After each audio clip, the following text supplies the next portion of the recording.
ಎಲ್ರಿಗೂ ನಮಸ್ಕಾರ. ನೀವು ನೋಡ್ತಾ ಇದ್ದೀರಾ ಸುದ್ದಿ ಸಮಯ ನ್ಯೂಸ್ ಚಾನಲ್. ಇದು ಡೆನ್ ನೆಟ್ವರ್ಕ್. ನಾನು ಮಹರ್ದ ಡಾಕುಳಿಗಿ.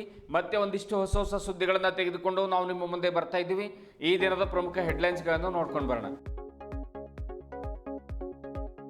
ಮಾರುಕಟ್ಟೆಗೆ ಬಂದ ಕಾಲಾ ಜಾಮೂನ್, ನೇರಳೆ ಹಣ್ಣಿನ ಒಂದು ರುಚಿಗೆ ಮನಸೋಲದವರೇ ಇಲ್ಲ. ಸಕ್ಕರೆ ಕಾಯಿಲೆ, ರಕ್ತದೊತ್ತಡ ನಿಯಂತ್ರಣ ಮತ್ತು ಇನ್ನಿತರ ಕಾಯಿಲೆಗಳಿಗೆ ರಾಮಬಾಣ ನೇಳಿಕಾಯಿ. ಆರೋಗ್ಯಕ್ಕೆ ವರದಾನವಾದ ನೇರಳೆ ಹಣ್ಣಿಗೆ ಎಲ್ಲೆಡೆ ಭಾರಿ ಬೇಡಿಕೆ. ವಿಶ್ವ ಮೆದುಳು ಗಡ್ಡೆ ದಿನಾಚರಣೆ ಪ್ರಯುಕ್ತ ಮೆದುಳಿನ ಗಡ್ಡೆಯ ಲಕ್ಷಣಗಳ ಬಗ್ಗೆ ಸಾರ್ವಜನಿಕರಲ್ಲಿ ಜಾಗೃತಿ ಮೂಡಿಸುತ್ತಿರುವ ಯಶೋಧ ಆಸ್ಪತ್ರೆ. ಆರಂಭಿಕ ಪತ್ತೆ ಮತ್ತು ನಿಖರ ಚಿಕಿತ್ಸೆಯಿಂದ ಬ್ರೇನ್ ಟ್ಯೂಮರ್ ನಿವಾರಣೆ ಮಾಡಬಹುದಾಗಿದೆ. ಡಾಕ್ಟರ್ ಭರತ್ ಕುಮಾರ್, ಹೈದರಾಬಾದ್. ಶಾಸಕ ರಹೀಂ ಖಾನ್ ಅವರಿಗೆ ಸಚಿವ ಸ್ಥಾನ ನೀಡುವಂತೆ ಒತ್ತಾಯಿಸಿ ಪತ್ರಿಕಾಗೋಷ್ಠಿ ನಡೆಸಿದ ಮುಖಂಡರು. ಕೋಟಿ ಅನುದಾನ ತಂದು ಬೀದರ್ ಅಭಿವೃದ್ಧಿ ಮಾಡಿದ್ದಾರೆ. ಪ್ರದೀಪ್ ಜಂಜೀರೆ. ಹೈಕಮಾಂಡ್ ರಹೀಂ ಖಾನ್ ಅವರಿಗೆ ಸಚಿವ ಸ್ಥಾನ ನೀಡಲಿ. ದಿಗಂಬರ್ ಮಡಿವಾಳ. ಅಪ್ಪರಾವ್ ಪಾಟೀಲ್ ಅವರ ಕಂದುಗಳವರ ಸೇವಾ ನಿವೃತ್ತಿ ಕಾರ್ಯಕ್ರಮ. ಪಾಟೀಲರ ನಿಸ್ವಾರ್ಥ ಸೇವೆ ಇತರೆ ಶಿಕ್ಷಕರಿಗೆ ಮಾದರಿಯಾಗಿದೆ. ನಿವೃತ್ತಿ ಎಂಬುದು ಜೀವನದ ಕೊನೆಯಲ್ಲ, ಸಮಾಜ ಸೇವೆ ಆರಂಭವಾಗಿದೆ. ಪಾಟೀಲ್ ಆರೋಗ್ಯಕರವಾಗಿರಲಿ. ಶಿವಾಜಿ ಪಾಟೀಲ್ ಮುಂಗ್ನಾಳ್ ಶುಭ ಹಾರೈಕೆ. ಇಂದಿನ ಒಂದಿಷ್ಟು ವಾರ್ತೆಗಳ ವಿವರಗಳನ್ನು ನೋಡ್ಕೊಂಡು ಬರೋಣ. ನೇರಳೆ ಹಣ್ಣು ಅಥವಾ ನೇಳಿಕಾಯಿ ಅಂದ್ರೇ ಹಾಗೆ. ಮಾರುಕಟ್ಟೆಯಲ್ಲಿ ಅದಕ್ಕೆ ಎಲ್ಲಿಲ್ಲದ ಬೇಡಿಕೆ. ಮೇ ತಿಂಗಳಲ್ಲಿ ಮುಂಗಾರು ಮಳೆಯೊಂದಿಗೆ ಆರಂಭವಾಗುವ ಈ ಕಾಲಾ ಜಾಮೂನ್ ನೇರಳೆ ಹಣ್ಣಿನ ರುಚಿಗೆ ಮನಸೋಲದವರೇ ಇಲ್ಲ. ಅದರಲ್ಲೂ ಸಕ್ಕರೆ ಕಾಯಿಲೆ, ಹೃದಯದ ಆರೋಗ್ಯ, ತೂಕ ಇಳಿಸುವಿಕೆ ಮತ್ತು ಜೀರ್ಣಶಕ್ತಿ ವೃದ್ಧಿಸಲು ಈ ಹಣ್ಣು ರಾಮಬಾಣವಾಗಿದೆ ಎಂದು ಎಲ್ಲರೂ ಹೇಳ್ತಾರೆ. ಸದ್ಯ ಮಾರುಕಟ್ಟೆಯಲ್ಲಿ 400 ರೂಪಾಯಿಗೆ ಕೆಜಿ ಅಥವಾ ಕೆಲವೊಂದು 300 ರೂಪಾಯಿ ಕೆಜಿ ಅಂತೆ ಒಂದು ಗುಣಮಟ್ಟಕ್ಕೆ ಅನುಗುಣವಾಗಿ ನೇಳಿಕಾಯಿ ಮಾರಾಟ ಆಗ್ತಾ ಇವೆ. ಎಲ್ಲೆಡೆ ತಳ್ಳುಗಾಡಿಯ ಮೇಲೆ ಕಾಲಾ ಜಾಮೂನ್ ಜನರನ್ನ ಕೈಬೀಸಿ ಕರೀತಾ ಇದೆ. ನಗರದ ಮೋಹನ್ ಮಾರ್ಕೆಟ್, ಶಿವಾಜಿ ವೃತ್ತ, ಹಳೆ ಬೀದರ್ ನಗರದ ತರಕಾರಿ ಮಾರುಕಟ್ಟೆ ಎದುರುಗಡೆ ಹಾಗೂ ತಾಲೂಕಾ ಪಂಚಾಯತ್ ಎದುರುಗಡೆ ರಾಶಿ ನೇರಳೆ ಹಣ್ಣು ಮಾರಾಟವಾಗ್ತಾ ಇವೆ. ಅಲ್ಲಿಂದ ಗಲ್ಲಿಗಳಿಗೆ ತೆರಳಿ ಮಾರಾಟಗಾರರು ಜನರ ಮನೆ ಬಾಗಿಲಿಗೆ ಕೊಂಡೊಯ್ದು ನೇರಳೆ ಹಣ್ಣಿನ ರುಚಿಯನ್ನು ತೋರಿಸ್ತಾ ಇರುವಂಥದ್ದು ಈಗ ನಮ್ಮೆಲ್ಲರ ಮುಂದೆ ಇರುವಂತಹ ಜ್ವಲಂತ ಸಾಕ್ಷಿ ಹಾಗೂ ಸನ್ನಿವೇಶ. ನೇರಳೆ ಹಣ್ಣು ಅಂದರೆ ಅದೊಂದು ಕಾಲಕ್ಕೆ ಸಿಗುವ ಒಂದು ಕೇವಲ ಹಣ್ಣಲ್ಲ, ಅದೊಂದು ನೈಸರ್ಗಿಕ ಸಂಜೀವಿನಿ ಎಂಬುದು ಜನರ ಮನದಾಳದ ಮಾತು. ಇದಕ್ಕೆ ಆಯುರ್ವೇದದಲ್ಲಿ ಅತ್ಯುನ್ನತ ಸ್ಥಾನವಿದೆ. ಮಧುಮೇಹ, ರೋಗ ನಿರೋಧಕ ಶಕ್ತಿ ವೃದ್ಧಿ, ಜೀರ್ಣಕ್ರಿಯೆಗೆ ಉತ್ತಮ ಹಾಗೂ ಹೃದಯದ ಆರೋಗ್ಯ ಮತ್ತು ತೂಕ ಇಳಿಕೆಗೂ ವರದಾನವಾಗಿದೆ. ಇದರಲ್ಲಿ ಜಾಂಬೋಲಿನ್ ಮತ್ತು ಜಾಂಬೋಸಿನ್ ಎಂಬ ಅಂಶಗಳಿವೆ. ಇವು ರಕ್ತದಲ್ಲಿನ ಗ್ಲುಕೋಸ್ ಮಟ್ಟವನ್ನು ನಿಯಂತ್ರಣದಲ್ಲಿಡಲು ನೆರವಾಗಲಿದೆ. ಬರೀ ಹಣ್ಣು ಮಾತ್ರವಲ್ಲದೆ ಇದರ ಬೀಜ ಕೂಡ ಒಣಗಿಸಿ ಪುಡಿ ಮಾಡಿ ಸೇವಿಸಿ ಮಧುಮೇಹ ನಿಯಂತ್ರಣಕ್ಕೆ ಅತ್ಯುತ್ತಮ ಔಷಧಿಯಾಗಿದೆ ಎಂದು ಹೇಳ್ತಾರೆ ತಜ್ಞ ವೈದ್ಯರು. ಈ ಸುದ್ದಿ ಮಾಡಲು ವಿಜಯ್ ಕುಮಾರ್ ಬೆಲ್ದೆ ಅವರ ವಿಜಯ ಕರ್ನಾಟಕದ ಲೇಖನ ನಮಗೆ ಸಹಕಾರಿಯಾಗಿದೆ ಎಂಬುದನ್ನು ಇಲ್ಲಿ ಸ್ಮರಿಸ್ತಾ ಬನ್ನಿ ಒಂದಿಷ್ಟು ಕಪ್ಪು ಸುಂದರಿ ನೇರಳೆ ಹಣ್ಣಿನ ದರ್ಶನವನ್ನ ಮಾಡ್ಕೊಂಡು ಬರೋಣ. ಆರಂಭಿಕ ರೋಗದ ಪತ್ತೆ ಮತ್ತು ಅದಕ್ಕೆ ತುರ್ತು ಚಿಕಿತ್ಸೆ ನೀಡುವುದರಿಂದ ಮೆದುಳಿನ ಗಡ್ಡೆ ಅಂದರೆ ಬ್ರೈನ್ ಟ್ಯೂಮರ್ ನಿವಾರಣೆ ಮಾಡುವಂಥ ಮುಖೇನವಾಗಿ ರೋಗಿಯ ಜೀವ ಉಳಿಸಬಹುದಾಗಿದೆ ಎಂದು ಹೈದರಾಬಾದ್ ಹೈಟೆಕ್ ಸಿಟಿಯ ಒಂದು ಯಶೋಧ ಆಸ್ಪತ್ರೆಯ ಕ್ಯಾನ್ಸರ್ ರೋಗ ತಜ್ಞರಾದ ಡಾಕ್ಟರ್ ಭರತ್ ಕುಮಾರ್ ತಿಳಿಸಿದರು. ಸೋಮವಾರ ನಗರದ ಜಿಲ್ಲಾ ಪತ್ರಿಕಾ ಭವನದಲ್ಲಿ ಕರೆದ ಸುದ್ದಿಗೋಷ್ಠಿಯನ್ನು ಉದ್ದೇಶಿಸಿ ಮಾತನಾಡಿರುವಂತಹ ಅವರು ಇಡೀ ವಿಶ್ವದಾದ್ಯಂತ ಆಚರಿಸಲಾದ ವಿಶ್ವ ಮೆದುಳು ಲಕ್ಷಣಗಳ ಬಗ್ಗೆ ಸಾರ್ವಜನಿಕರಲ್ಲಿ ಜಾಗೃತಿ ಮೂಡಿಸುವ ಅಗತ್ಯವನ್ನು ಒತ್ತಿ ಹೇಳಿದರು.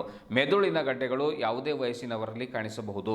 ಆರಂಭಿಕ ಹಂತದಲ್ಲೇ ರೋಗವನ್ನು ಪತ್ತೆ ಹಚ್ಚಿ ಚಿಕಿತ್ಸೆ ನೀಡೋದರಿಂದ ಚಿಕಿತ್ಸೆಯ ಯಶಸ್ಸು ಮತ್ತು ಜೀವನದ ಗುಣಮಟ್ಟವನ್ನು ಗಮನಾರ್ಹವಾಗಿ ಹೆಚ್ಚಿಸಬಹುದು ಅನ್ನುವಂಥ ಮಾತನ್ನು ಕೂಡ ಅವರು ಹೇಳಿದರು. ಸುಮಾರು 30 ವರ್ಷಗಳಿಂದ ಆರೋಗ್ಯ ಸೇವೆಗಳನ್ನು ಒದಗಿಸುತ್ತಿರುವ ಯಶೋಧ ಆಸ್ಪತ್ರೆಗಳ ಗುಂಪು ಹೈದರಾಬಾದ್ನ ಸೋಮಾಜಿಗೂಡ, ಸಿಕಿಂದ್ರಾಬಾದ್, ಮಲಕ್ಪೇಟ್ ಹಾಗೂ ಹೈಟೆಕ್ ಸಿಟಿಗಳಲ್ಲಿ 4 ಆಸ್ಪತ್ರೆಗಳೊಂದಿಗೆ ಸುಮಾರು 4,000 ಹಾಸಿಗೆಗಳ ಸಾಮರ್ಥ್ಯವನ್ನು ಹೊಂದಿದ್ದು ಆಧುನಿಕ ತಂತ್ರಜ್ಞಾನ ಮತ್ತು ರೋಗಿ ಕೇಂದ್ರೀಕೃತ ಸೇವೆಗಳ ಮೂಲಕ ವಿಶ್ವ ಮಟ್ಟದ ಆರೋಗ್ಯ ಸೇವೆಗಳನ್ನು ಒದಗಿಸ್ತಾ ಇದೆ. ಇಲ್ಲಿಯ ಸಾರ್ವಜನಿಕರು ಆಸ್ಪತ್ರೆ ಸವಲತ್ತು, ವಿಶೇಷವಾಗಿ ಬ್ರೈನ್ ಟ್ಯೂಮರ್ ಬಗೆಗಿನ ಚಿಕಿತ್ಸೆ ಪಡೆಯಲು ಮುಂದೆ ಬರುವಂತೆ ಡಾಕ್ಟರ್ ಭರತ್ ಕುಮಾರ್ ಮನವಿ ಮಾಡಿದರು. ಆಸ್ಪತ್ರೆಯ ವ್ಯವಸ್ಥಾಪಕ ಲಲಿತ್ ಶರ್ಮಾ ಹಾಗೂ ಆರೋಗ್ಯ ಮಿತ್ರ ರಾಜ್ಕುಮಾರ್ ಇಟ್ಕಾರಿ ಅವರು ಪತ್ರಿಕಾಗೋಷ್ಠಿಯಲ್ಲಿ ಉಪಸ್ಥಿತರಿದ್ದರು. हमारे पास एक मशीन जो MR लाइनेक है वो फर्स्ट इंस्टॉलेशन है इंडिया में. वो मशीन कहीं भी नहीं है, पहला इंस्टॉलेशन है. तो उस मशीन के एडवांटेजेस क्या है वो सर एक बार आपको बताएं.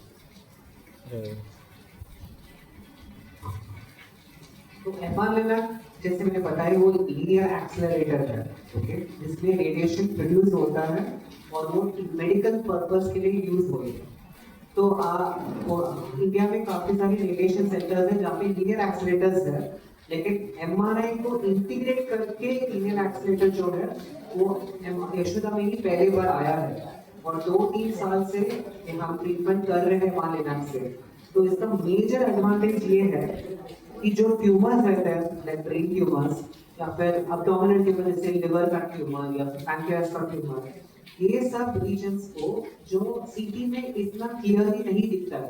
हाँ डेफिनेटली वो दिखेगा कि हाँ पैंक्रियास यहाँ पे है, लेकिन ब्रेन का ट्यूमर भी ऐसा रहता है कि सीटी में नहीं दिखता, सिर्फ वहाँ पे कुछ है पता चलता है, लेकिन उसका रेस्पिरेटरी से वो अभी अंदर आने लगता है। अगर अंदर आने लगता है तो रेडिएशन का साइड इफेक्ट धीरे धीरे उस पर बढ़ना चालू हो जाएगा। तो अब हम क्या कर रहे हैं, अगर 3 सेंटीमीटर का ट्यूमर है तो सिर्फ 3 सेंटीमीटर का ट्यूमर का प्लान उसी समय करके, मशीन जब पेशेंट लेटा हुआ रहता है उसी समय प्लानिंग होकर तुरंत 15-20 मिनट के अंदर एक प्लान बना देंगे और बना के रेडिएशन का ट्रीटमेंट भी हो जाता है।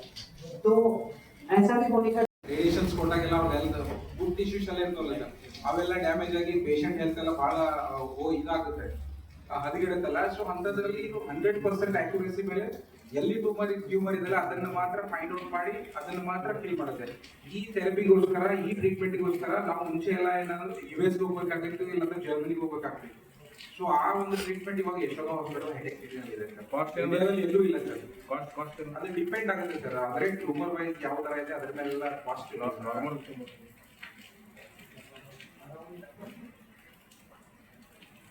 ट्रीटमेंट का कॉस्ट अराउंड 6 से 7 लाख का ट्रीटमेंट रहता है, क्योंकि उसका जो एक्सपर्टीज रहता है ना वो उसके टेक्नोलॉजी की वजह से वो उसका पेटेंसी रहता है मशीन का, तो उसके वजह से उसका ट्रीटमेंट का कॉस्ट बढ़ता है।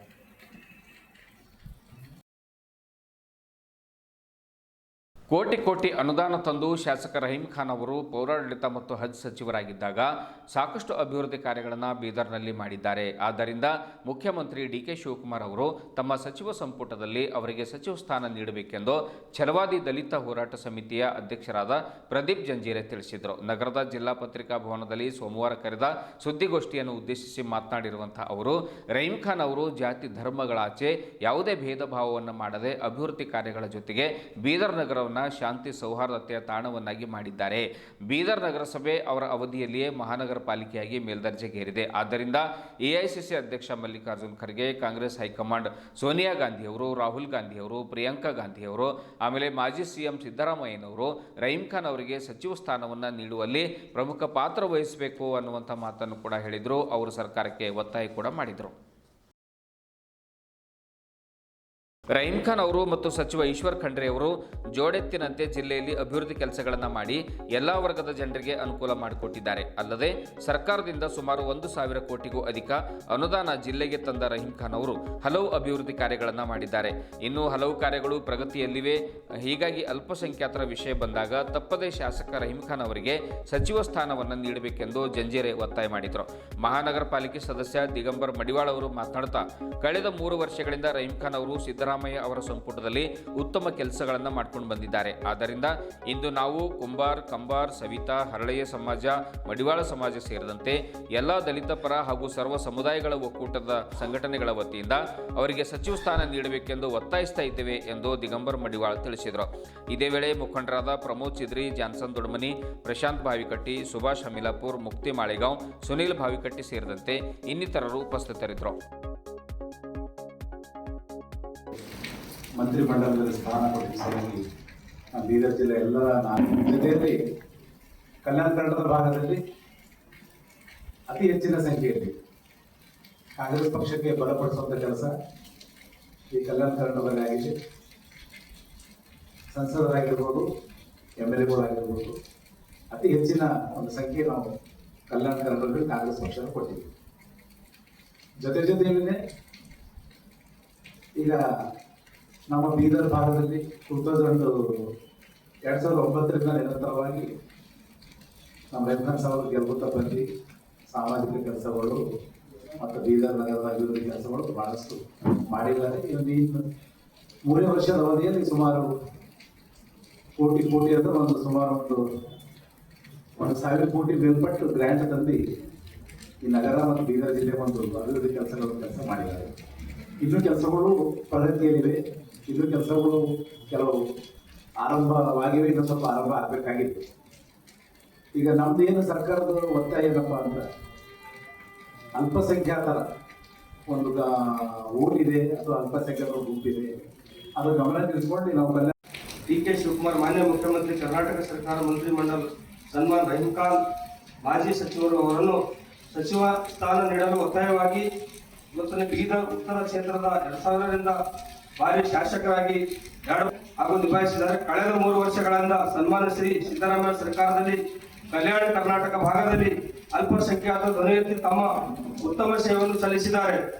ಸನ್ಮಾನ ಶ್ರೀ ಡಾಕ್ಟರ್ ಮಲ್ಲಿಕಾರ್ಜುನ ಖರ್ಗೆ ಮಾನ್ಯ ಅಧ್ಯಕ್ಷರು IIC ಕೇಂದ್ರ ದೆಹಲಿ, ಸನ್ಮಾನ ಶ್ರೀ DK ಶಿವಕುಮಾರ್ ಮಾನ್ಯ ಮುಖ್ಯಮಂತ್ರಿ ಕರ್ನಾಟಕ ಸರ್ಕಾರ ಮತ್ತು ಸನ್ಮಾನ ಸಿದ್ದರಾಮಯ್ಯ ಅವರು ಮುಖ್ಯಮಂತ್ರಿ ಕರ್ನಾಟಕ ಸರ್ಕಾರ ಮಂತ್ರಿಮಂಡಲ ಸನ್ಮಾನ ಶ್ರೀ ರಹೀಂ ಖಾನ್ ಅವರು ಸಚಿವರ ಸ್ಥಾನ ನೀಡಲು ಒತ್ತಾಯಿಸ್ತಾ ಇದ್ದೇವೆ. ಹಾಗಾಗಿ ಈ ಒಂದು ಬೀದರ್ನಲ್ಲಿ ಇವತ್ತ ನಾವು ಎಲ್ಲ ಸಮಾಜದಿಂದ ಮಡಿವಾಳ ಸಮಾಜ ಇದೆ, ಕುಮಾರ ಸಮಾಜ ಇದೆ, ಸವಿತಾ ಸಮಾಜ ಇದೆ, ಹರಳೆಯ ಸಮಾಜ ಇದೆ. ಇವತ್ತ ಮೊಹಮ್ಮದ್ ಪ್ರಧಾನ ಕಾರ್ಯದರ್ಶಿ ಅಹಿಂದ್ ಕರ್ನಾಟಕ ಅವರು ಕೂಡ ಇದ್ದಾರೆ. ಪ್ರಶಾಂತ್ ಬಾವುಕಟ್ಟಿ ಜಿಲ್ಲಾಧ್ಯಕ್ಷ ಕರ್ನಾಟಕ ರಕ್ಷಣಾ ವೇದಿಕೆ ಬೀದರ್ ಶಿವರಾಮ್ ಗೌಡ ಬಣ್ಣ ಅವರು ಕೂಡ ಇದ್ದಾರೆ. ಹಾಗೂ ಶ್ರೀ ತಾನಾಜಿ ಸಾಗರ್ ಜಿಲ್ಲಾಧ್ಯಕ್ಷ ಕೂಡ OBC ಕೂಡ ಇದ್ದಾರೆ. ಪ್ರಮೋದ್ ಚಿದ್ರಿ ಕಾರ್ಯದರ್ಶಿ ಕರ್ನಾಟಕ ಕ್ಷೇಮ ವರದಿ ಸಂಘದ ಬೀದರ್ ಅವರು ಕೂಡ ಇದ್ದಾರೆ. ಹಾಗೂ ಪ್ರದೀಪ್ ಜಂಜುರೆ ಅಧ್ಯಕ್ಷರು ದಲಿತ ಮಹಾಸಭಾ ಛಲವಾದಿ ಬೀದರ್ ಕೂಡ ಅವರು ಕೂಡ ಇದ್ದಾರೆ. ಹಾಗೂ ಶ್ರೀ ನಾರಾಯಣರಾವ್ ಗಣೇಶ್ ನ್ಯಾಯವಾದಿ ಜಿಲ್ಲಾ ಮರಾಠ ಸಮಾಜದ ಮುಖಂಡರು ಕೂಡ ಇದ್ದಾರೆ. ಶ್ಯಾಮರಾವ್ ಮೂರಿಕರ್ ಮಾಜಿ ಅಧ್ಯಕ್ಷರು ಸವಿತಾ ಸಮಾಜ ಸಂಘ ಅವರು ಕೂಡ ಇದ್ದಾರೆ. ಹಾಗೂ ಸುನೀಲ್ ಬಾವಿಕಟ್ಟಿ ಅಧ್ಯಕ್ಷರು ಅಂಬಿಕಾ ಚೌಡಯ್ಯ ಯುವ ಸೇನೆ ಬೀದರ್ ಅವರು ಕೂಡ ಇದ್ದಾರೆ. ಹಾಗೂ ಸುಭಾಷ್ ಹಮೀರ್ಪುರ್ ತಾಲೂಕು ಅಧ್ಯಕ್ಷ ಬೀದರ್ ಹಳೆಯ ಸಮಾಜದ ಇವತ್ತು ಎಲ್ಲಾ ಸಮಾಜದವರು ನಮ್ಮ ರಹೀಂ ಖಾನ್ ಸಾಹೇಬರಿಗೆ, ಯಾಕೆಂದ್ರೆ ಬಹಳಷ್ಟು ಇವತ್ತು ಬೀದರಲ್ಲಿ ಒಂದು ಒಳ್ಳೆ ಕೆಲಸವನ್ನು 4 ಬಾರಿ ಶಾಸಕರಾಗಿ ಇವತ್ತು ಎಲ್ಲ ಸಮಾಜದಲ್ಲಿ ಒಳ್ಳೆ ಅವರು ಮನಪೂರ್ವಕ ಹೃದಯವನ್ನು ಗೆದ್ದು ಕೆಲಸವನ್ನು ಮಾಡಿದ್ದಾರೆ. ಹಾಗಾಗಿ ನಮ್ಗ ಆದಷ್ಟು ಮಟ್ಟಿಗೆ ನಾವು DK ಶಿವಕುಮಾರ್ ಅವರು CM ಅವರಿಗೆ ನಾವು ಒಂದೇ ರಿಕ್ವೆಸ್ಟ್ ಮಾಡ್ತೇವೆ, ಮನವಿ ಮಾಡ್ತೇವೆ, ಬರುವ ದಿನಮಾನದಲ್ಲಿ ನಮ್ಮ ರಹೀಂ ಖಾನ್ ಸನ್ಮಾನ ಅವರಿಗೆ ತಾವು ಸಚಿವ ಸ್ಥಾನ ಕೊಡ್ಬೇಕಂತೇಳಿ ನಾವೆಲ್ಲ ಸಮಾಜ ವತಿಯಿಂದ ನಾವು ಒತ್ತಾಯ ಪೂರ್ವಕವಾಗಿ ಮಾಡ್ತಾ ಇದ್ದೇವೆ. ಹಾಗೂ ನಮ್ಮ ಬಡವ ಜನರಿಗೆ ಸಹಾಯ ಮಾಡುವುದಾಗಲಿ ಅವರ ಎತ್ತಿದ ಕೈಯಾಗಿದೆ. ಈಗಾಗಲೇ ಈ ಒಂದು ಸನ್ಮಾನ್ಯ ಮುಖ್ಯಮಂತ್ರಿಗಳಾಗಿರ್ತಕ್ಕಂಥ DK ಶಿವಕುಮಾರ್ ಅವರ ಸಚಿವ ಸಂಪುಟದಲ್ಲಿ ನಮ್ಮ ಜಿಲ್ಲೆಯವರಾಗಿರ್ತಕ್ಕಂಥ ಈಶ್ವರ್ ಖಂಡ್ರೆ ಅವರನ್ನು ಸೇರಿಸಿರುತ್ತಾರೆ. ಅವರಿಗೆ ನಾವು ಜಿಲ್ಲೆಯ ಪರವಾಗಿ ಅಭಿನಂದನೆಗಳನ್ನು ಸಲ್ಲಿಸುತ್ತೇವೆ. ಅವರು ಕೂಡ ತಮ್ಮ ಸಚಿವ ಸ್ಥಾನವನ್ನು ಯಶಸ್ವಿಯುತವಾಗಿ ನಿರ್ವಹಿಸಿರುತ್ತಾರೆ. ಅದೇ ರೀತಿಯಾಗಿ ಬೀದರ್ ಉತ್ತರ ಕ್ಷೇತ್ರದ ಸಚಿವರಾಗಿರ್ತಕ್ಕಂಥ ಶ್ರೀ ರಹೀಂ ಖಾನ್ ಅವರು ಕೂಡ ಪೌರಾಡಳಿತ ಮತ್ತು ಹಜ್ ಮಂತ್ರಿಯಾಗಿದ್ದು ಅವರ ಸೇವೆಯನ್ನು ಉತ್ತಮವಾಗಿ ಸಲ್ಲಿಸಿರುತ್ತಾರೆ. ಮತ್ತು ಜಿಲ್ಲೆಯ ಅಭಿವೃದ್ಧಿಯಲ್ಲಿ ಅನೇಕ ಜಿಲ್ಲೆಗೆ ಬೇಕಾಗಿರ್ತಕ್ಕಂಥ ಆಸ್ಪತ್ರೆ ಆಗಲಿ, ಇಂಜಿನಿಯರಿಂಗ್ ಕಾಲೇಜ್ ಆಗಲಿ, ಮತ್ತು ಮಹಿಳೆಯರಿಗೋಸ್ಕರ ಅಲ್ಪಸಂಖ್ಯಾತ ಮಹಿಳೆಯರಿಗೋಸ್ಕರ ಕಾಲೇಜು ಮತ್ತು ಇನ್ನಿತರ ಅನೇಕ ಕೆಲಸ ಕಾರ್ಯಗಳಲ್ಲಿ ಸರ್ಕಾರದಿಂದ ಅನುದಾನವನ್ನು ತಂದು ಯಶಸ್ವಿತವಾಗಿ ಜಿಲ್ಲೆಯ ಅಭಿವೃದ್ಧಿಗೆ ಶ್ರಮಿಸಿರ್ತಕ್ಕಂಥ ಶ್ರೀಯುತ ರಹೀಂ ಖಾನ್ ಸರ್ ಅವರಿಗೆ ಮುಂದಿನ ದಿನಗಳಲ್ಲಿ ಸಚಿವ ಸಂಪುಟದಲ್ಲಿ ಸೇರಿಸಿ ಅವರ ಸೇವೆಯನ್ನು ಬೀದರಿಗೆ ಇನ್ನೂ ಹೆಚ್ಚಿನ ಸೇವೆಯನ್ನು ಸಲ್ಲಿಸುವ ಹಾಗೆ ಅವರಿಗೆ ನಮ್ಮ ಮುಖ್ಯಮಂತ್ರಿ ಆಗಿರ್ತಕ್ಕಂಥ ಸನ್ಮಾನ್ಯ DK ಶಿವಕುಮಾರ್ ಅವರು ಮತ್ತು ಮಲ್ಲಿಕಾರ್ಜುನ್ ಖರ್ಗೆಜಿ ಅವರು ಮತ್ತು ಶ್ರೀ ಸಿದ್ದರಾಮಯ್ಯನವರು ಮಾಜಿ ಮುಖ್ಯಮಂತ್ರಿಗಳು ಇವರಲ್ಲಿ ನಾವು ಒತ್ತಾಯಿಸ್ತೇವೆ. ಧನ್ಯವಾದ. ಸೇವಾ ನಿವೃತ್ತಿ ಎಂಬುದು ಕೊನೆಯಲ್ಲ, ಅದು ಜೀವನದ ಕೊನೆಯಲ್ಲ, ಬದಲಾಗಿ ಅದು ನಿಜವಾದ ಜೀವನದ ಆರಂಭದ ಕ್ಷಣವಾಗಿದೆ ಎಂದು ಔರಾ ತಾಲೂಕು ಮುಖಂಡರಾದ ಶಿವಾಜಿ ಪಾಟೀಲ್ ಮೊಂಗನಾಳ್ ತಿಳಿಸಿದರು. ನಗರದ ಮಯೂರ ಹೋಟೆಲ್ ಸಭಾಂಗಣದಲ್ಲಿ ಅಪ್ಪಾರಾವ್ ಪಾಟೀಲ್ ಕಂದಗೂಳ್ ಅವರ ಸೇವಾ ನಿವೃತ್ತಿ ಪ್ರಯುಕ್ತ ಆಯೋಜಿಸಿದ ಒಂದು ಅಭಿನಂದನಾ ಸನ್ಮಾನ ಸಮಾರಂಭದಲ್ಲಿ ಮುಖ್ಯ ಅತಿಥಿಗಳಾಗಿ ಅವರು ಮಾತಾಡ್ತಾರೆ. ಹಲವರು ಸೇವಾ ನಿವೃತ್ತಿ ಹೊಂದಿದ ತಕ್ಷಣ ನನ್ನ ಜೀವನವೇ ಮುಗಿತು, ನಾನು ನಿವೃತ್ತನಾದೆ ಎಂದು ಚಿಂತೆ ಮಾಡ್ತಾರೆ. ಆದರೆ ಕರ್ತವ್ಯದಿಂದ ನಿವೃತ್ತಿ ಹೊಂದಿದ ತಕ್ಷಣ ಸಮಾಜ ಸೇವೆಗೆ ಅಣಿಯಾಗುವ ನಿಜವಾದ ಆರಂಭದ ದಿನಗಳೇ ಇದಾಗಿದೆ. ಹೀಗಾಗಿ ಕರ್ಕ್ಯಾಳ ಗ್ರಾಮದಲ್ಲಿ ಸುಮಾರು 3 ದಶಕಗಳ ಕಾಲ ಶಿಕ್ಷಕರಾಗಿ ಕೊನೆಯ ಸಂದರ್ಭದಲ್ಲಿ ಮುಖ್ಯ ಗುರುಗಳಾಗಿ ಸೇವೆಯನ್ನು ಸಲ್ಲಿಸಿ ನಿವೃತ್ತಿ ಹೊಂದಿದ ಅಪ್ಪಾರಾವ್ ಪಾಟೀಲ್ ಕಂದಗೂಳು ಅವರಿಗೆ ದೇವರು ಇನ್ನಷ್ಟು ಆಯುಷ್ಯ, ಆರೋಗ್ಯ, ಸಕಲ ಒಂದು ಸನ್ನಿವೇಶವನ್ನು, ಸಂದರ್ಭವನ್ನು ಕೊಟ್ಟು ಅವರಿಗೆ ಕಾಪಾಡಲಿ. ಆಮೇಲೆ ಇನ್ನೂ ಹೆಚ್ಚು ಹೆಚ್ಚು ಅವರು ಜನಸೇವೆ ಮಾಡುವಂಥ, ಸಮಾಜ ಸೇವೆ ಮಾಡುವಂಥ ಶಕ್ತಿ ಅವರಿಗೆ ದೇವರು ಕರುಣಿಸಲಿ ಅನ್ನುವಂಥ ಶುಭ ಹಾರೈಕೆಯನ್ನು ಕೂಡ ಶಿವಾಜಿ ಪಾಟೀಲ್ ಮುಂಗ್ನಾಳ್ ಅವರು ಹೇಳಿದರು. ಅಪ್ಪಾರಾವ್ ಪಾಟೀಲ್ ಕಂದಗೂಳು ಅವರು ಶಾಲೆಯಲ್ಲಿ ಮಕ್ಕಳೊಂದಿಗೆ ಉತ್ತಮ ಬಾಂಧವ್ಯವನ್ನು ಹೊಂದಿದ್ರು. ಮಕ್ಕಳಿಗೆ ಉತ್ತಮ ಶಿಕ್ಷಣ ಕೊಡಿಸಬೇಕು, ದೇಶದ ಅತ್ಯುನ್ನತ ನಾಗರಿಕರನ್ನಾಗಿ ನಿರ್ಮಾಣ ಮಾಡಬೇಕೆಂಬುದು ಅವರ ಕನಸಾಗಿದೆ. ನಿವೃತ್ತಿಯ ನಂತರವೂ ಅವರು ವಿದ್ಯಾರ್ಥಿಗಳಿಗೆ ನಿರಂತರವಾಗಿ ಮಾರ್ಗದರ್ಶನ ಮಾಡ್ಕೊಂಡು ಬರಲಿ ಅನ್ನುವಂಥ ಮಾತನ್ನು ಕೂಡ ಮುಂಗ್ನಾಳ್ ಅವರು ಹೇಳಿದರು. ಅಭಿನಂದನೆ ಸ್ವೀಕರಿಸಿದ ಅಪ್ಪಾರಾವ್ ಪಾಟೀಲ್ ಕಂದಗೂಳು ಅವರು ಮಾತನಾಡ್ತಾ, 3 ದಶಕಗಳ ಕಾಲ ಒಬ್ಬ ಶಿಕ್ಷಕನಾಗಿ ಮಕ್ಕಳಿಗೆ ಉತ್ತಮ ಶಿಕ್ಷಣ ಕೊಡುವುದರ ಜೊತೆಗೆ ಒಂದು ಸಂಸ್ಕಾರವನ್ನು ಕೊಡುವ ಪ್ರಯತ್ನ ಮಾಡಿದ್ದೇನೆ. ಉತ್ತಮ ನಡತೆಯ ಕುರಿತು ಪಾಠ ಮಾಡಿದರೆ ಮಕ್ಕಳು ಭವ್ಯ ಭಾರತದ ಉತ್ತಮ ಪ್ರಜೆಗಳಾಗಿ ಹೊರಹೊಮ್ಮುತ್ತಾರೆ. ಶಾಲೆಯ ಬಂದ ನಂತರವೂ ಕೂಡ ಪಾಲಕರು ಮನೆಯಲ್ಲಿ ತಮ್ಮ ಒಂದು ಮಕ್ಕಳಿಗೆ ಆಟ ಪಾಠದ ಕುರಿತು ತಿಳಿ ಹೇಳಬೇಕು. ಅವರ ಚಟುವಟಿಕೆಗಳ ಮೇಲೆ, ಮಕ್ಕಳ ಚಟುವಟಿಕೆಗಳ ಮೇಲೆ ಪಾಲಕರು ನಿರಂತರವಾಗಿ ಗಮನ ಹರಿಸಬೇಕು ಅನ್ನುವಂಥ ಸಲಹೆ ಕೂಡ ನೀಡಿದರು. ಇದೇ ವೇಳೆ ಮುಖಂಡರಾದ ಶಿವಾಜಿ ತಡಮಾಲೆ ಜಮ್ಗಿ, ದಯಾನಂದ್ ಬಿರಾದರ್, ಭಾನುದಾಸ್ ಪಾಟೀಲ್, ಆಕಾಶ್ ಪಾಟೀಲ್ ಕಂದಗೂಳು, ಜ್ಞಾನೋಬ ಪಾಟೀಲ್ ಸೇರಿದಂತೆ ಔರಾ ತಾಲೂಕಿನ ಹಲವು ಗ್ರಾಮದ ಮುಖಂಡರು, ಪಾಟೀಲ್ ಕುಟುಂಬಸ್ಥರು ಉಪಸ್ಥಿತರಿದ್ದು ಅಪ್ಪಾರಾವ್ ಪಾಟೀಲ್ ಕಂದಗೂಳು ಅವರಿಗೆ ಸನ್ಮಾನಿಸಿ ಗೌರವಿಸಿದರು. बड़ी खुशी होती है कि मेरे मित्र आज सेवानिवृत्त हो रहे हैं. करीब 30 इयर्स की वो सेवा संपन्न किए हैं. उनके खुद जन्मस्थान पर कंदगूल ग्राम में, औरा तालुकी के कंदगूल ग्राम में तकरीबन 15 साल तक सेवा कर उसके बाद बहुत ही ग्रामीण इलाके में जो सोमला तांडा महाडोनगा बेलकोनी पंचायत के अंतर्गत आता है, वहाँ पर उन्होंने तकरीबन 14-15 साल की सेवा की है. और इसके पहले निट्टूर में जो एडेड स्कूल था, वहाँ पर भी वो उन्होंने कुछ दिन तक सेवा की है. ऐसे करीब 35-36 साल तक एजुकेशन में अब उन्होंने सेवा कर अपना सब कुछ अपने बच्चों को, विद्यार्थियों के लिए अपना पूरा समय देकर एक बहुत ही आदर्श शिक्षक कहलाए हैं. उसकी मुझे खुशी है. उनके 25-26 साल के शिक्षण क्षेत्र के जीवन में एक भी रिमार्क के बगैर वो सेवा मुक्त हो रहे. आज भी वो बहुत ही हेल्दी है, अच्छा है, और उनका एक वेल सेटल फैमिली है, अच्छा कुटुंब से है. अभी भी उनके सभी कुटुंबवासी उनकी काळजी ले रहे हैं. और खुशी है कि आने वाला समय उनको निरोगी रहे, खुशी से रहे. अपनी सेवा करते करते जब भी कभी समय मिलता था, समाज के लिए भी, समाज के कार्य में भी वो बहुत बड़ा हाथबार लगाते थे. समाज के लिए आरक्षण का विषय हो और कौन से भी विषय में, छत्रपति शिवाजी महाराज हो या महात्मा बसवेश्वर, ऐसे सार्वजनिक जयंती का उत्सव हो, महामानवों के हर क्षेत्र में उनका बहुत बड़ा योगदान था. वो ऐसा कैमरे के सामने कभी नहीं आते थे, उनको प्रसिद्धि के पीछे कभी नहीं थे, लेकिन समाज के कार्य में उनका सर्वोपरि सहकार्य था. उसलिए मैं मेरे वैयक्तिक तथा समाज की ओर से और सभी संगठन के शिक्षण संस्था के सभी संगठन की ओर से उनको आने वाले जीवन के लिए शुभकामनाएं देता हूँ. उनका आरोग्य निरोगी रहे, सुखकर रहे और हेल्दी रहे, इतनी कामना करता हूँ. मैं शिवाजीराव पाटील ಮುಂಗ್ನಾಳ್. ಇದುವರೆಗೂ ಸುದ್ದಿ ಕೊಟ್ಟಿರುವ ನಾನು ಮಹಾರ್ದರ ಕುಳಿಗೆ. ಮತ್ತೆ ಮುಂದಿನ ವಾರ್ತೆಗಳೊಂದಿಗೆ ಭೇಟಿಯಾಗೋಣ. ವಂದನೆಗಳು.